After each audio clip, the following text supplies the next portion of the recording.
So I won my lock of the year. I picked Iowa -3 over Minnesota. My friends that were in Vegas were very happy. Gil Eberton, what's the best bet or maybe prediction you ever made in your illustrious career? Well, I did a predictions column. I've done one That's for right. the last 30-something For the years. New Year's, yeah. And in January 1st, 2010, I guess it was, I predicted that TCU would go to the Rose Bowl because I knew what the rule was and figured this was their year. And you have that in writing. I do. It's in writing, yeah. Good. Ziggy, what do you got? When Bama played Notre Dame for the national championship, someone gave me Bama +24. That's a no-brainer. I've got a prediction. PressBox DFW Live will start now.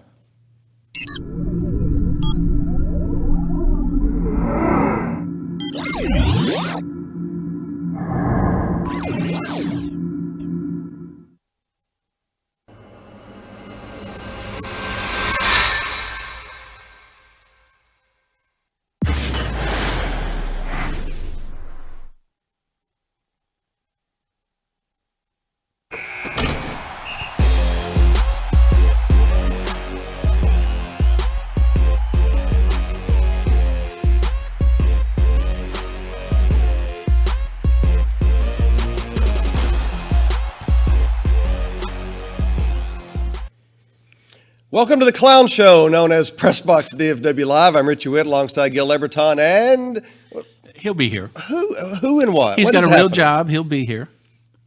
I don't know who that is. That's John Henry. He's That's more right. reliable than John Henry. Don't do that. Not as good of a writer, though. PressBox DFW Live, known as the clown show.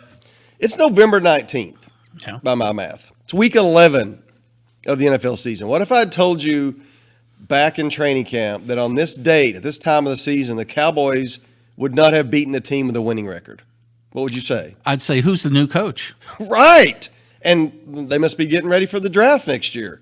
But lo and behold, your 6-4 Cowboys, without a win over a winning record, team with a winning record, are in first place in the NFC East. That's just crazy. With a difficult road ahead, though. Is it? We're going to talk about that. Let's go back to Sunday. Cowboys 35, Lions 27.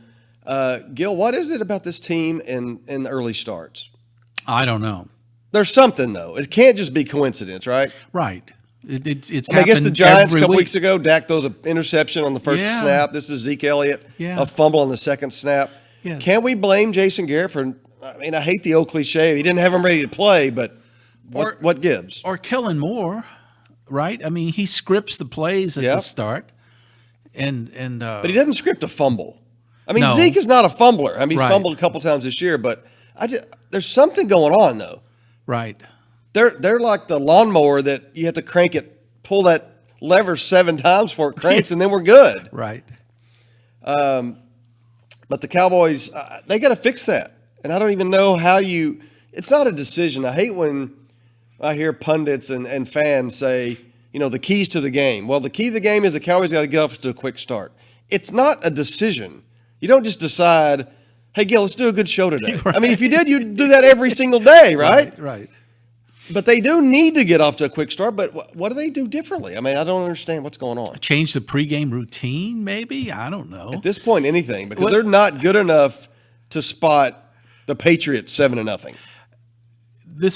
It's probably unrelated, I realize, but if ever, you've been there. You look at the Cowboys sidelines before the game. Yes. And it's Mardi Gras. Jerry Jones has got every person, every yeah. relative, every person he's ever met from Arkansas, every sponsor, every grandchildren of sponsor, they're all on the sidelines. Yep. And I don't know how anybody can prepare to do anything serious with the frivolity that's going on the sidelines before the game. I don't know if that has anything to do with it. I doubt it. But the only but it's reason just one thing. I would like that to be right, and we could get on Jerry for running. Yeah, I'm looking for a scapegoat here. Right, but Jerry did that, and you know this. Back in the He in did the it in dynasty, he 89. had the Prince of Saudi Arabia, Bandar, was down there. Remember that? Elizabeth Taylor. Yeah, Right. he's always done that. He's always been Jerry. but, Right. the Cowboys, like you said, their schedule gets more difficult. They can't give the Patriots 7-0. They tried it against the Vikings and it bit them. You can Right. do it against the Giants. You can do it against the Lions, but something has got to change in the way they come out of the gate because they're too good to play that bad early. Well, you think they're better than the Eagles, don't you? I do, yeah. But they're about to find out how much better than the Eagles they are. Yes. I thought the Eagles played real tough on Sunday. They played tough, but again, they lost to the Patriots, who the Cowboys play on Sunday. This is what I've got it broken down to. And you said the schedule gets tougher for the Cowboys. And yes, it does because they're not going to play the NFC East for a while. But they're 6-4. To me, they've got to get to 8-6 for that Eagles showdown in Philly, December 22nd. That will be the de facto NFC East championship game. Mm-hmm. Yeah. Because the week after that, week 17, Cowboys play the Redskins. That's a layup. Eagles play the Giants. That's a layup. So you can pretty much say that they'll both be 9-6. To get to that game at 8-6, Cowboys got to beat the Bills and the Bears. That doesn't seem that difficult. The Bears are horrible offensively. Mm-hmm. The Bills are 7-3, but I think there's a little bit of smoke and mirrors, and you play them at home on Thanksgiving. Yeah. That's very doable. Mm-hmm. So does the schedule get more difficult? Yes. You beat the Rams or, God forbid, the Patriots, and that's icing on the cake. But if you beat the Bears and the Bills, you get to 8-6 at Philly, and there's your NFC East championship game. You're saying that they've got an easy road to 4-2 to finish out. Correct. Not easy, but doable. The schedule gets more difficult, but it's certainly not impossible. Okay, so that means that as the lowest ranked division winner, they would play. Let's don't get into what's going to happen in the playoffs because they're going to get their ears boxed in. Right. They're horrible. I mean, They're going to have horrible. a difficult first round. But they will match. host, as a division champion, they will host the best wild card. Nothing special there. No, but I mean, last year they weren't that great, and they beat the Seahawks because they had a home game in the playoffs. Right, so right. Can they win the division? Absolutely. Can they host a playoff game and win one game? Yes. Can they get to the NFC championship game and save Jason Garrett's job? Absolutely not. No, they cannot. We all know this. Now, do you think that the short rest is going to affect their chances in the Bills game? Because Patriots, then 3 days, then the Bills? Yeah, but the Bills have the same kind of turnaround, and the Cowboys are playing at home. It's always been an advantage for the Cowboys to play. It's always at been home, an advantage for the home team Absolutely, in that game, namely the Cowboys. Yeah. Couple things from that game on Sunday, and everybody's screaming this, and I hate to join the masses because I like to kind of be, the anti-establishment, but running the ball on first down is so predictable with this team that when they pass, it not only is popular, but it works. Why is that so hard for the Cowboys to figure out? In the game against the Lions, they ran the ball on first down 13 times for less than 3 yards a carry. They passed the ball 19 times for 9 yards a pass. Do they not self-scout? I mean, I love Zeke, but when they run on first down, it winds up 2nd and 8, and that's not a position Jason Garrett wants to be in or Kellen Moore. Should we get into the Zeke discussion? Let's do it. I don't think there's anything wrong with him. You don't? No, I think the way everybody's pointing to his Everything. The fact that he's fumbled a couple times this year. The fact that Right. he's averaging less than 3 yards a carry the last right. 2 games. He's not having as good a season as the previous two. Well, the bar is set pretty high for him. Right. He led the league in rushing 2 of his first 3 years. But I don't think there's anything wrong with him, but I do think teams are saying, you're not the 90s Cowboys, and we put 8 guys in the box, you're not going to run Emmitt Smith and no matter what we do. The Cowboys try that stubbornly against the Vikings, and the Vikings just made a joke out of it. They're not good enough to run Zeke when defenses expect Zeke. You could buy that? Right. Okay. So therefore, you gotta have a plan B, and we're seeing plan B, but I can't believe Dak we're saying Prescott. this. Is he people are talking about him for the MVP now. On this show 2 months ago, we were saying, We were. is he a top 15 quarterback? I mean, he's playing better, but he leads the NFL in passing yards. You can't deny that. Right. 400 yards, 3 touchdowns at Detroit. But is he a legit MVP candidate on a 6-4 team? I got a problem with that, just on the record. But, at his current pace, he's going to be in the discussion. Yeah. I don't think he's in the top 3 or 4. I just can't. I he'll can't be in believe the we're even discussion. agreeing that he's a legitimate candidate. But he's playing great. Right. He's playing different and he's playing better. And the Cowboys need it because I think teams have, quote unquote, figured out Zeke for now. They know how to stop him. He's not, Zeke's not getting the 150-yard, 2-touchdown games, which led him, got him to lead the league in rushing. The way you get those big yardage games, though, is you have a few big gainers thrown. How about you have a lead? Right. When you're down 7-0 after 3 minutes, all of a sudden you're like, can we afford to run the ball 30 times? I mean, it's a natural reaction. Right. Especially when he's fumbled on his first carry. Right. Cowboys also, I'm a believer in this guy, and you've been selling him to me all year, and I think I'm about to make a purchase. Michael Gallup. He's the real deal. Yeah. He showed in that game because Amari Cooper, for whatever reason, I don't think he's healthy. He needs some time off. He's not going to get it. He kept taking himself out of the game, and they finally, unlike the Vikings game, Michael Gallup stepped up with some amazing catches. Some Dez athleticism he's got in him. Not saying he's Dez, hopefully, but I think he's here to stay. Yeah, they've hit on some draft choices. Yeah. Others not. He's one of them. I'm still worried about, even after this win by the Cowboys, what has happened to our linebacking core? Because coming into the season, it was Jalen Smith, Pro Bowler, Van Der Esch, Pro Bowler, and now we've got Sean Lee back healthy. This is the best, most athletic linebacking core in the NFL, and now they get blocked off the screen every time you watch a play. How have they regressed so much? I don't know. I've thrown the theory out there that Jalen Smith is slowed down a step somehow. I don't know if it's his old injury. I don't know if some arthritis is setting into that knee, which happens, even to a young person. Sure. After something like that. I'm not a doctor, but I'm guessing.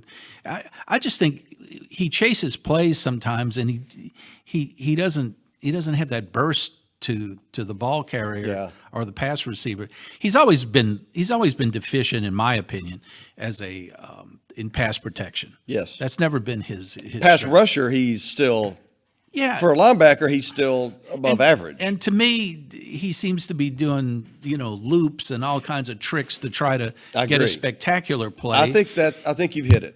And he jumps into the hole quick. He's quick. Yep. It's like he wants to get one of those deal where There's trade. No doubt. He wants to do the sweep or whatever he calls it. But I think you're onto it because I think he wants to maybe even go off of the playbook and his responsibility to jump a gap and get the big hit. Yeah. Or take a bad angle. And every now and then it'll work like it did in the game against Detroit. Right. He had a big hit. But, 5 times out of 6, he's getting blocked 10 yards into the secondary, not even in the play. A lot of times he'll jump into the wrong into what he thinks is they'll just run by the hole him to the path to the quarterback, and he'll get caught in the really good offensive coordinators will see this on film and they can influence him. Like bait him into jumping into that hole and just taking him out of the play. Yeah. Something's got to go. Sean Lee's too smart for that. I don't know what's Right. going on with him, but he's not playing well either.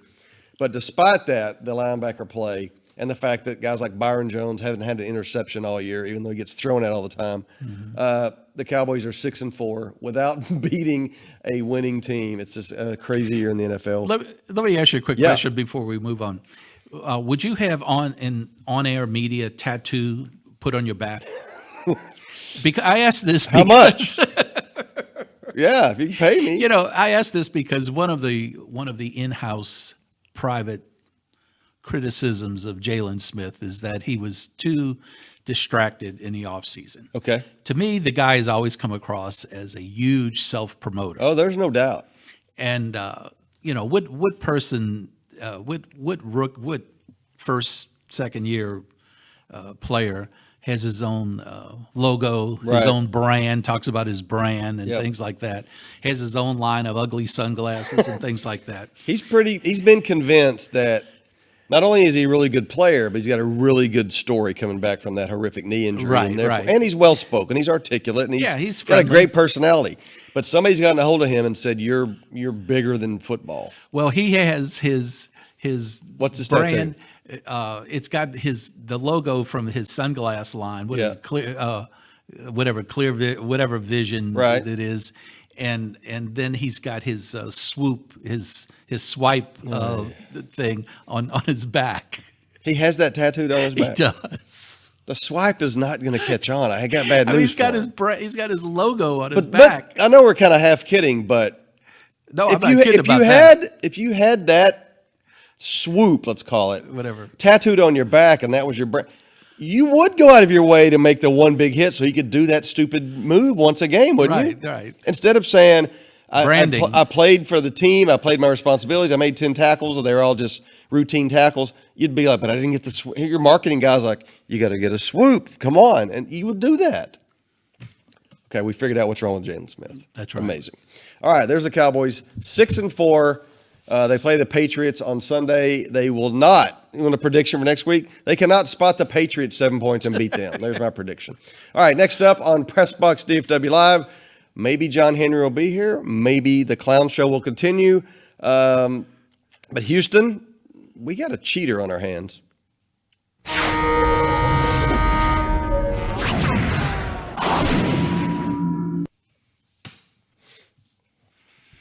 You know, welcome to today's pregame meal. by Yes, the way. please welcome us into the meal first before you just serve it.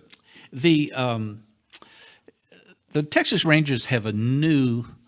I don't want to say new, but they have an ever more fierce rival in the Houston Astros. And there's no question that that's become their blood rivals. We have Tom Hicks to thank for that, of course, because he's the one who set in motion all the events that got the Astros into the same division.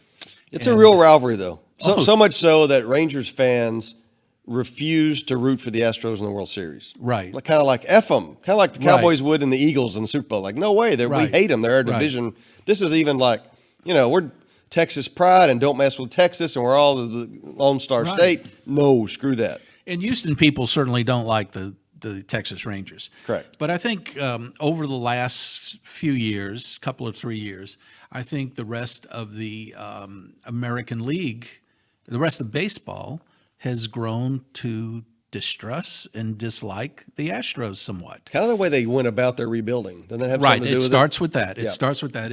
It starts with 3 consecutive 100-loss seasons, as if, heck with the fans, right? We're gonna make you suffer through terrible seasons here while we remake the team. It's a plan. Get the get high draft choices.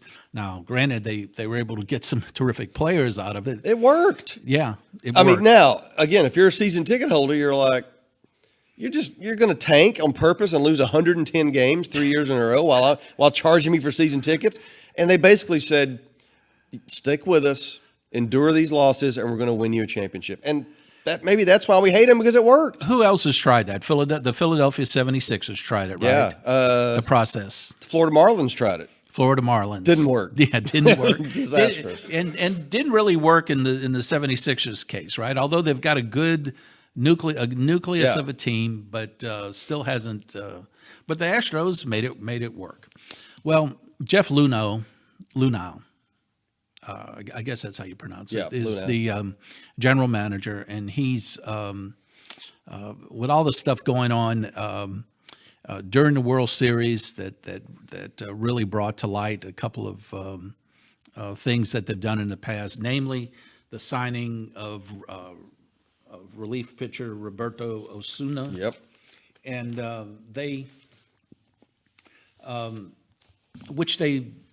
nobody in baseball wanted to touch Osuna after he was charged with domestic assault of the mother of his child. Yes. And given the third or fourth longest suspension in baseball history, putting him right up there with Alex Rodriguez and With all the steroid guys. right, with all the steroid guys, 75 games, and nobody would touch him, but the Astros said we'll take him, and Luhnow They just sold their soul to the devil. yeah, to get a good closer. He explained it away by saying that, well, he was we did our due diligence and we talked to people, and that's all this all these people spoke up for him. Well, they were ex-teammates and things like that. Right. You know? But in a great Sports Illustrated story, it quoted Luna as saying that they considered Osuna a distressed asset, which is a new term for we'll take the hit, Yeah. and we'll take the PR hit and we'll move on. And it's the same way that people that want to hire, say, Art Briles do it. Somebody's going to take the hit here, just Talented, like Mount damaged Vernon. goods, for sure. Right, and we'll survive the PR hit and we'll move on. Well, their support of signing Osuna got them in trouble during the World Series when an employee named Brandon Taubman was taunting some female reporters in the clubhouse. There he is. And the reporter had during the year, because she was standing up for domestic violence. Every time that Osuna came into the game, Yes. she would tweet, something about domestic violence Here statistics. comes the wife beater into the game for the Astros in the seventh. I don't know. That's paraphrasing, obviously, but she made some kind of mention to, here's the guy the Astros sold their soul for coming into the game to try to close it out. And good for her. It's fair. It's fair. Absolutely. I mean, if you signed it, you better wear it. That's right. They said they could absorb the PR hit. Well, the PR hit kept on hitting back. Instead, this year. Brandon Taubman guy, as everyone knows, berated the reporters in the clubhouse after the game. Yep. It was reported. The Astros at first took up for Brandon Taubman and claimed that accused Sports Illustrated of fake news, fabricating the story. When numerous witnesses supported the story, the Astros were forced to retract their earlier statement, and now there's still, I guess to my knowledge, there's still a little bit of an investigation going on into it, but but Taubman was fired. Yep. And it's likely he'll never get another job in baseball. And that's pretty ballsy of him. Right. Basically, that was in the Me Too movement. He committed a Me Too crime. Right. I mean, right. And it threw a taint over the Astros before Game 1, I think, had ever been played. That was in the ALCS, right, when that happened? Yes. Yeah, before going into the World Series. Right, yes. Going into the World Series. And so with this massive PR hit and everybody, smelling something rotten in Houston, here comes this story by The Athletic, in which they disclosed that they had finally had people on the record that said that, yes, indeed, the Astros are guilty of sophisticated sign stealing during their game. Sophisticated needs to be in quotes. I'm sure we're going to get into their how sophisticated, but systematic. Here we go. The proper word here is electronically. Yes, and that's where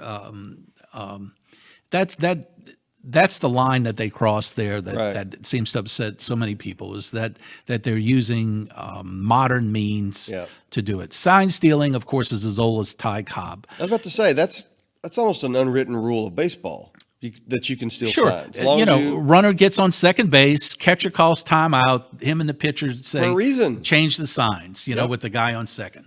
Yep. I've been guilty of it myself when I was coaching my son in baseball. What? Your son's game? Well, as he got older, let me explain this. You better. You got some as he got older. How old are we talking? 13, 14, 15. Yeah, 13 years old, stealing signs. Where guys actually knew how to throw a curveball or a changeup. Sure. And you had these coaches that overcoached. I would just tell my guys, I said, if you got a curveball, I said, you work it out with the catcher, Mm-hmm. But some coaches would be down there at the corner of the dugout, crouched down at the edge, giving signals to the catcher. And I would always coach third base when my team was batting. Right. And I would look and I'd see this foolishness. And so I would see their catcher look over to the coach. Right. And then he would turn out and he would put his fingers down, clearly visible from my viewpoint at the Right. third base coaching box. He'd go, 2, 1, whatever, and I had it figured. I would You cracked usually the code. I'd crack the code in less than half an inning. But wait a minute now. You called that foolishness, but why were you relaying that to your hitters? Well, I wasn't. I would go back. I would ask each of our guys. I said, "Who wants to know what they're calling?" No, that's not the. Who wants to some rob the kids- bank because I've got the key? No, What no, kind no, of- no. What kind of hero is that? Some of them were, the more sophisticated, the more mature ones would say, "Yeah, let me know." And all I would do is if it was going to be a curveball or a something, well, curveball, that was really all they had. Right. I would tell them, "You'll hear me call your name." I'd go like, "Come on, Matt. Come on, Matt." Right. And they would know that the curveball was coming. I don't know if I can do a show with you anymore. Ziggy, am I out of line here? These What- were teenagers, In the middle of Gil doing What- a story what I'm about the telling you- Astros sign stealing, he's copying to sign Well, stealing. I justified that, and there's a little bit of It sounds like you're still trying to justify it. No. I would justify that on the grounds that if the opposing coach was stupid enough to do the signals brazenly, Right. In front of everybody, I had every right to look at him and see what they were.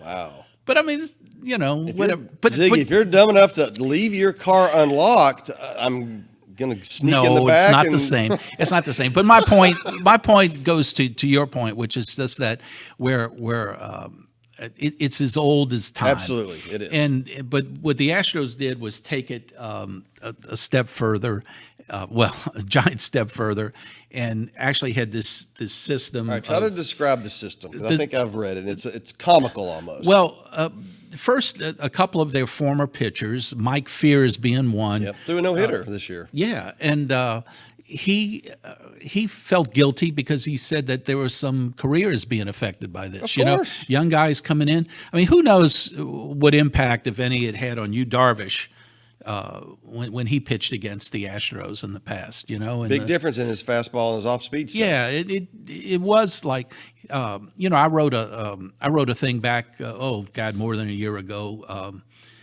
That was called "When Hitters Know What's Coming." Right.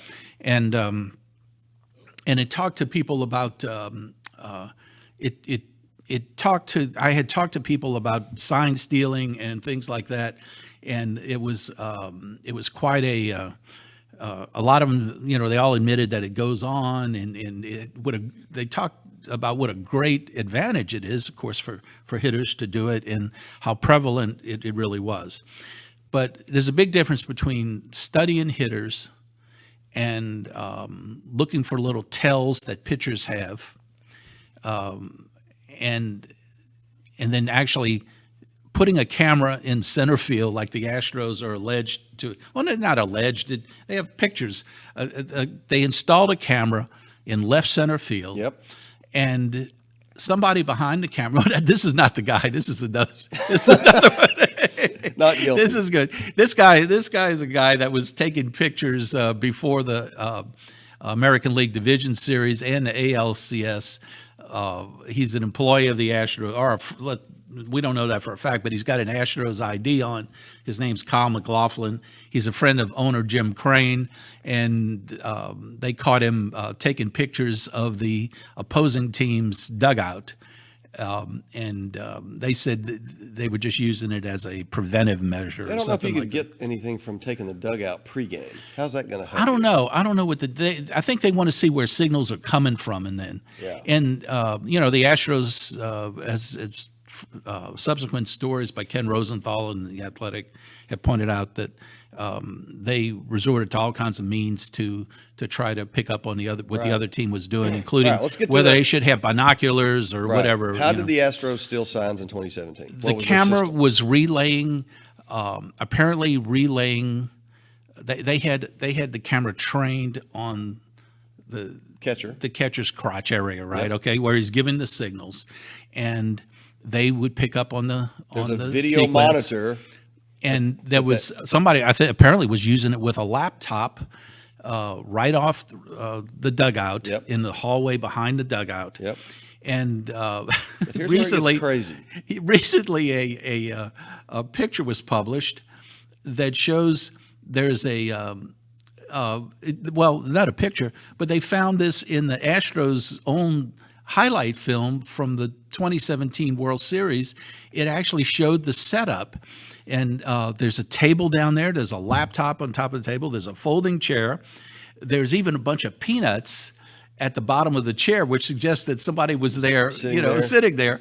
And then there's a big trash can. Right. And the trash can, apparently they would beat on the trash can whenever an off-speed pitch of some sort. That's where it was got coming. crazy to me. Like the rest of it's sophisticated and well thought out, like it or agree with it or not. But then it came down to, all right, how do we actually relay this information, this very useful information, Right. to our hitters? Oh, I don't know, just bang on something really loud. That, I mean, how do pitchers and hitters not hear that? Well, they do. Like I know the and there are Astros heard it, but how did the opposing pitcher not hear it and go? Well, they What did. the hell is that? Somebody banging a drum? There's two things. There's a guy. It's I think a Yankee fan website guy that went back and went through some Astros games, and he could hear the banging in the background, and he has a commentary on there. I can't remember what the guy's name is, but if you search for it, I'm sure you can find it. And then the other thing was they found a clip from the White Sox. I think were playing the Astros, and the guy heard the pitcher. And I'm drawing a blank who it was. Farquhar doesn't matter. Heard the banging, and the second time he heard it was right after they had signaled change up or whatever, and he paused. And you can see this on the videotape. Oh, yeah? He calls the catcher out, and you can read his lips, and he says, "Did you hear that?" Oh, he did. And so they turn their backs, put their the gloves up to their mouths, and they change the sequence of the pitching. And on the very next pitch, Evan Gattis strikes out because he doesn't know what's coming. Right. And so there's visual evidence, and Major League Baseball is What's going to be the punishment? Because they got caught red-handed, and this is, like you said, systemic. It's. Yeah, it had to It have was some thought approval out. at the It was- highest level. And every player knew about it. Every player. At some point, they had to go to the hitters and go, "Hey, if you hear the stupid loud banging, that means the off-speed pitch is coming." They're involved in it. They're all. It alters the integrity of the Thank contest. you. Exactly right. So what's the punishment? You can't take Well, away the World Series, but what do you do? No, I don't think anybody. Well, maybe some people would, but no, I don't think they should take away the World Series. But they need to punish them at least as harshly as Major League Baseball punished the St. Louis Cardinals a few years ago for Hacking their hacking database, into their system. Chris Correa, the Cardinals director of scouting, only 38 years old, hacked into the system, the Astros system, because of course Lunau was a former Cardinals guy, and one of his employees had also moved from the Cardinals to the Astros, and he was able to get into the system, and who knows what he got out of it. But one thing he did get out of it was 46 months in a federal prison. Yeah. He was sentenced to 46 months. Didn't serve that long, but he did have to go to prison. But for you're not it. recommending prison for anybody. No. But they did, for some bizarre reason, which I've never understood, and I know that there are plenty of major league teams that feel the same way. That why did they dock? I mean, they don't see it. They have nothing wrong with Major League Baseball docking the Cardinals 2 high draft picks. Right. In this case, 2nd and 3rd round picks in the 2017 draft, I guess it was. But they gave the picks to Houston, and everybody said, "Well, why would you benefit then and then end up hurting everybody else in their division or their league?" It made no sense. So, okay, take away some Houston draft picks. That seems to be the That's all you can do. There's no salary the cap. commissioner's So, I mean, preferred way of dealing with it, and suspend the general manager for half a season. Right. What they really should do is dock them like 10 games, like 10 losses in the standings, and take away and make them all home games. So next year they don't get 10 games of home revenue. That would hurt them. The bottom line to all this is Don't cheat. Even somewhere if you're along- Gil and 13-year-olds. Somewhere along the way, the Astros have become I don't want to say they've replaced the Yankees as the most hated team in baseball. Oh, I think they have. But they're pushing it. They're really pushing it, and Yeah. I hope you guys are proud of yourselves. From tanking to cheating to, the Nolan Ryan they shoved him off the pasture. So yes, we hate That's you. a whole nother. We hate you, Astros. All right, let's talk some football next. We don't hate Baylor, but sorry, their bubble has bursteth.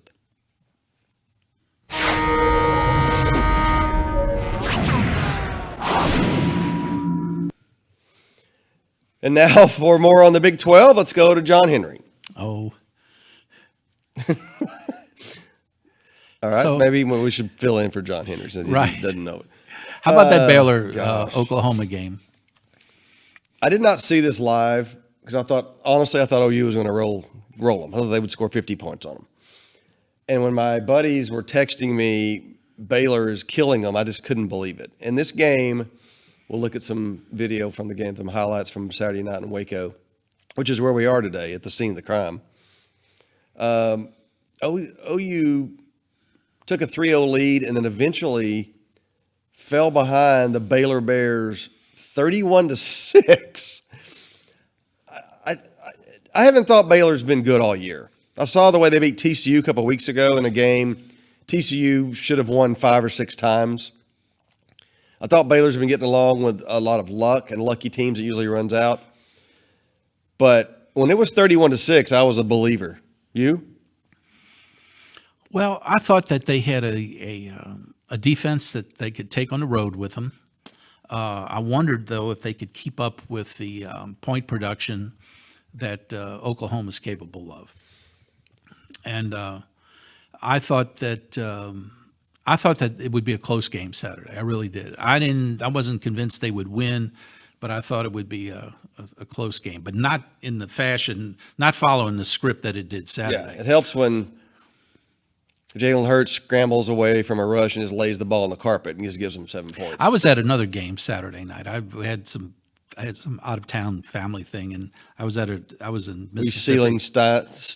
Were you stealing signs of that game as well? And I couldn't believe I was watching the score. Yeah, same. And I'm going, what on earth must be going on there? And I said, well, Baylor's making themselves a playoff contender here tonight. If they would have won this game, they were up 31-6. If they had won in that convincing fashion, they would have shot up the.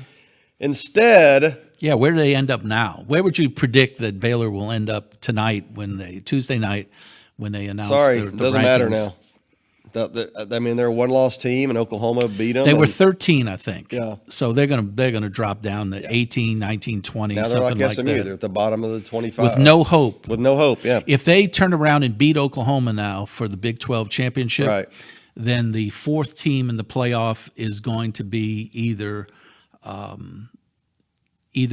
second team from the SEC or the one-loss champion of the Pac-12. Yuck. Which I think Oregon would be the best team in the Big 12. The Big 12's down this year. Right. That's what I think it'll be, the Oregon Ducks. Have we talked about Baylor, their coach, is it Matt Rule? Yeah. What is he wearing? Well, I don't even know how to describe it. A smock. I don't like a painter's smock. I don't know. It looks like you remember when you did you're in high school. Well, sometimes it was shirts and skins, but if it wasn't, you wore those things they call pennies. That's exactly. Yeah. Remember those pennies you wore? Yeah. This was like, I don't know. it's crazy. He says that it was some stuff that Nike gave him. Nike did not give him that. There's no way. Well, it's nobody swag. else has ever worn anything like that. I don't know. Yeah, it's weird, but he might change now this week since they lost. If it's lucky, then I get it. But if he wears it again, I think he's really he's shown that he's a heck of a coach. There's no doubt. They the Baylor people. I'm sure they were very heady over this deal, over the quick start, but they've always had the approach that they'll enjoy what they get, what they can. But boy, and you're up that big at home on a Saturday night. It's going to hurt. You I'm start sure. thinking ahead. We're going to be in the top 10. Could have been. Yeah, it's a gut punch. It's TCU got a chance against Oklahoma? No, I don't think so. I don't think they'll be able to score enough. I don't think so either. I think their defense will play respectable respectably. Yeah. But I just don't see how they can. It's liable to be a lot of high scoring game though. Yeah, and interesting. We also have Baylor, Texas this weekend, which should have been a big game. Now it's just a game. Yeah, but I think Baylor will win that. Oh, so do win I. that game. Texas is not that good. Texas, and they're not well coached. If you and watch they're not Texas, back. If you watch no, they're not back. If you watch Texas, Iowa State Saturday night, which I did, Tom Herman is not a good game caller. He's. They could have run the clock out, and it's horrible play calling. We can get into that. All my relatives in Louisiana, Yeah. I mean, they're just counting their blessings that they ended up with Ed Orgeron as the head coach instead of I know. Jimbo Fisher Oh, yeah. and Tom Herman. Yeah, I'm with you. All right, there's some college football for you. PressBox DFW Live. Next up, we're witnessing something special, and it's called the best 20-year-old in the history of hoops.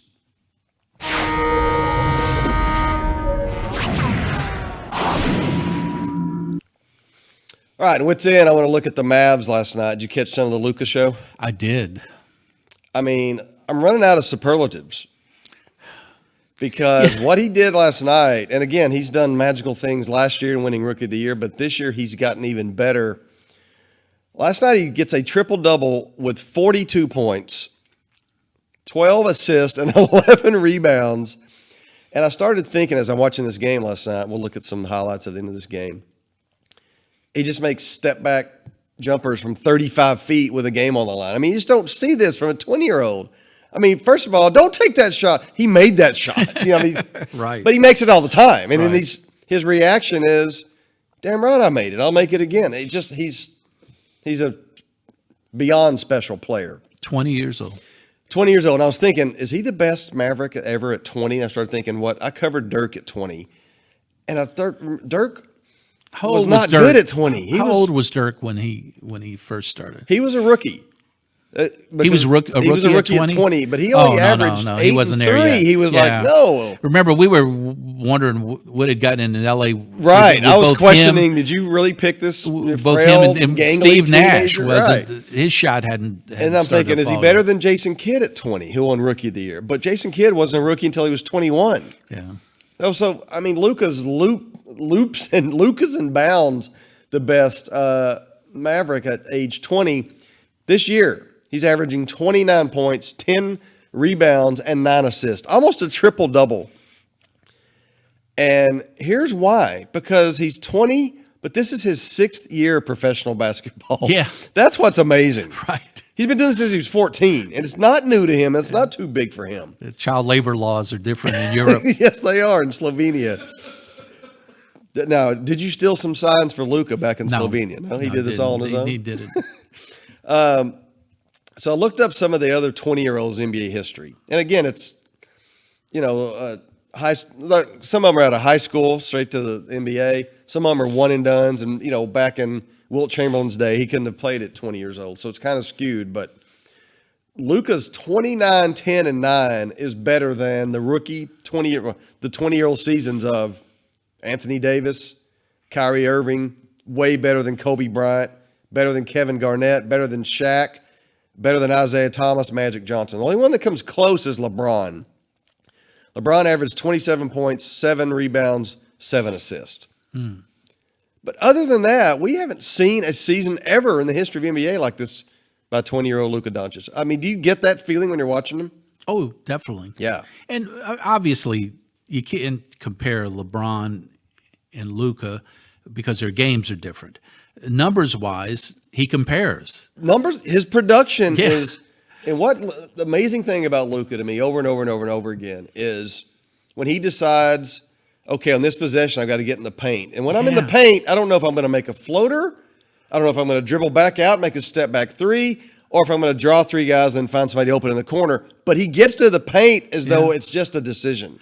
It's uncanny. How about that play he made right at the end where he's trying to more or less dribble out the clock? Yeah. He wants to make sure they get the last shot. Right. So he tries to drive the paint and he gets into trouble. He loses the ball, Yep. but he still has the wherewithal to tip the ball. Got into a to scrum Curry. with a loose ball, and in a massive body, he's just kind of flicked the ball to turn into a perfect bounce pass to Seth Curry. He's amazing. But getting into the paint at will is just you can't teach that, and he can do it at 6'7", and he's gonna. I mean, again, we're watching the best 20-year-old in the history of the NBA, and that's saying something. We thought that it was going to be a two-headed monster this year, And it kind of is.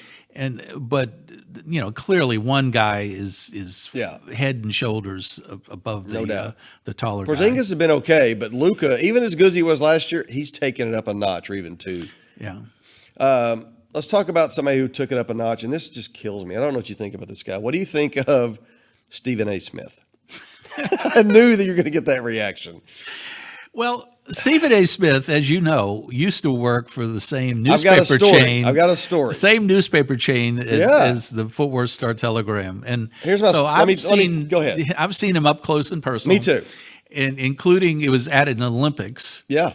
where where trying to think of which one it was. It was Greece. Where they assigned us all a gas mask. Yeah. We had to check out a gas mask. Okay, here's my story. ahead. So, 2004, we're getting ready for Greece in the Olympics, and I don't even know who Star Telegram was at that time. Were we Knight Ritter? Are we McClatchy? We were Knight Ritter. then. Okay. So Knight Ritter decides in the wake of 2000, 9/11 was only 3 years still Right. fresh. And now there's all these security threats about the Greek Olympics. Yeah. So we go to We're a Washington. boat ride from the Middle East. We go to Washington, D.C. for terrorist training. You remember this?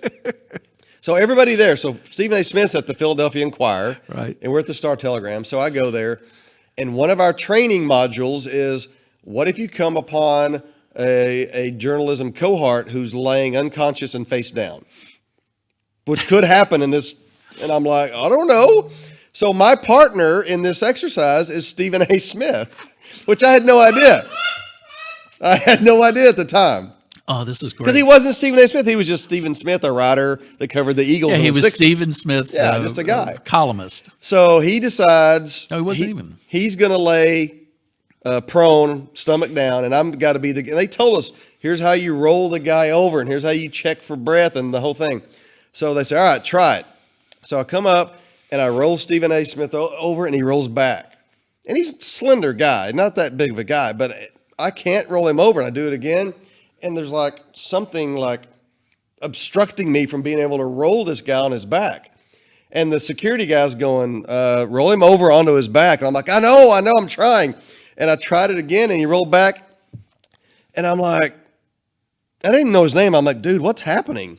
And he goes, oh, I know. And he reaches in his back pocket and pulls out the fattest wallet you have ever seen. And it was working as like a speed bump that I could not roll him over on. And he looked at me and he goes, banking that cheddar. Because he had it stuffed with money.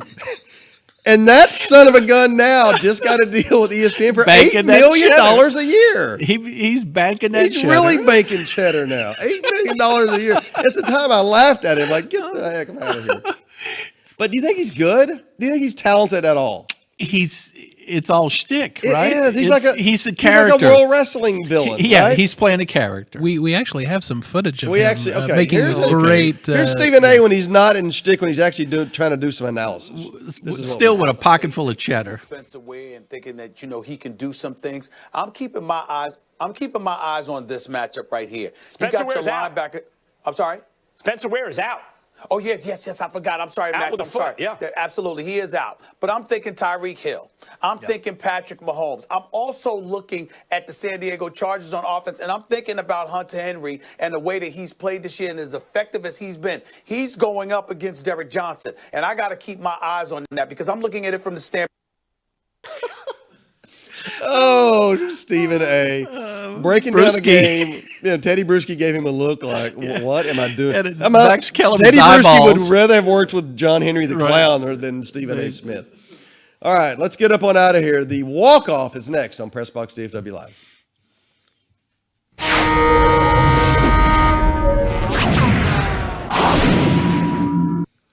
Walk off, where we look at the website, PressBoxDFW.com.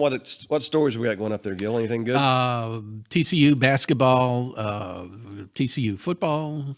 We're just trying to make the transition into basketball season. John Henry supposed to have posted himself today a story. Well, it's not up yet.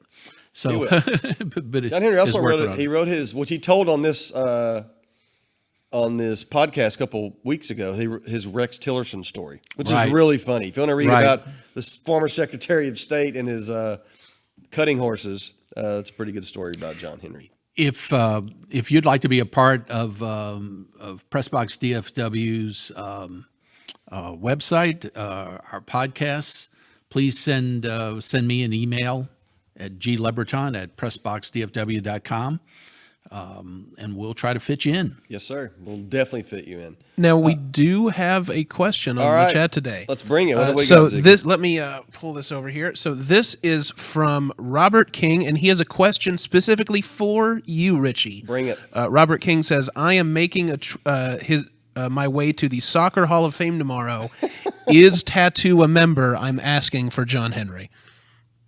Tattoo has to be a member of the Soccer Hall of Fame. Now, I don't know if it's the Brazilian Soccer Hall of Fame or the U.S., but if there's an international Soccer Hall of Fame, Tattoo's there. And Robert, take a picture of him just to prove it. It's in. It must be in Frisco, right? Yeah, I think it's at Pizza Hut Park or whatever they call it now, where FC Dallas plays. Yeah. It's called Pizza Buzz Park. Pizza Buzz Park. May it rest in peace. All right, for Gil Leverton, for the clown show known as John Henry, I'm Richie Witt. PressBox DFW Live. We'll see you guys in the PressBox DFW.